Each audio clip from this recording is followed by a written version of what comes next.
देश की राजनीति में भी साबित होगा। जैसे मैं अभी कह रहा था स्पीच में कि हिमाचल और कर्नाटक तो अभी झांकी है, सारी पिक्चर तो भी हरियाणा में दिखाना बाकी है, लेकिन देश की राजनीति पे भी इसका जीत का बहुत बड़ा असर पड़ेगा। निश्चित तौर से हरियाणा में जबरदस्त असर कांग्रेस की जीत का देखने मिलेगा कि हरियाणा में पहले ही कांग्रेस के पक्ष में एक लहर चल रही है, बदलाव परिवर्तन लोग चाहते हैं और कर्नाटक की जीत के बाद और उस पर बन रही है। धन्यवाद करते हैं डॉक्टर राजन शर्मा जी ने आयोजन किया आप सबके लिए हमारे। आप ये देखें, जहाँ तक जलंधर की बात है, हम धन्यवाद करते हैं मतदाता का, इतना करीबी मुकाबला, जहां अभी कुछ महीने पहले जब चुनाव हुआ था, उस चुनाव में बड़ा बहुमत मिला कांग्रेस पार्टी की, प्रतिशत वोट ज़्यादा नहीं थी, ना प्रतिशत सीट ज़्यादा थी।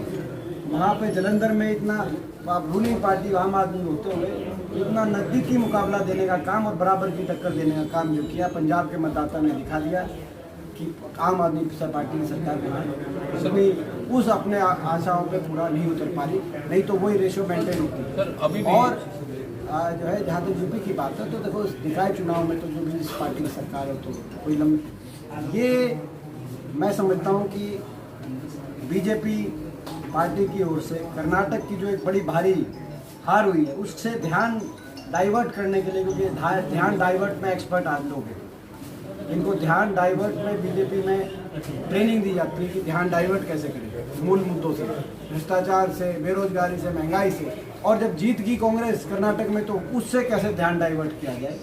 तो इसलिए निकाय चुनाव लाने, तो आपने कभी निकाय चुनाव का यूपी में बता दिया ना कि भाई मूल मुद्दों की और ध्यान भटकाने वाली राजनीति नहीं चलेगी। हिमाचल में भी बताया था लोगों ने, हिमाचल में भी बताया था, ऐसा नहीं है।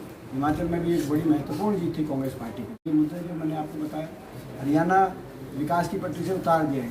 9 साल में कोई एक काम हो तो बताओ, कोई बड़ा कुछ विकास की परियोजना हरियाणा में किसी कोने में, कोई थर्मल का कारखाना, कोई यूनिवर्सिटी, कोई रेल की लाइन, कोई मेट्रो, कोई IMT, कोई उद्योग क्षेत्र, कोई एक तो बताए।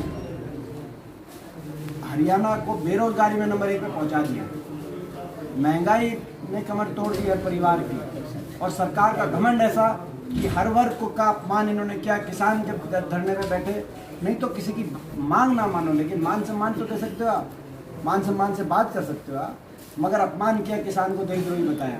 कर्मचारी गए अपनी मांग ओल्ड पेंशन स्कीम के लिए, उन पर लाठी बरसाई।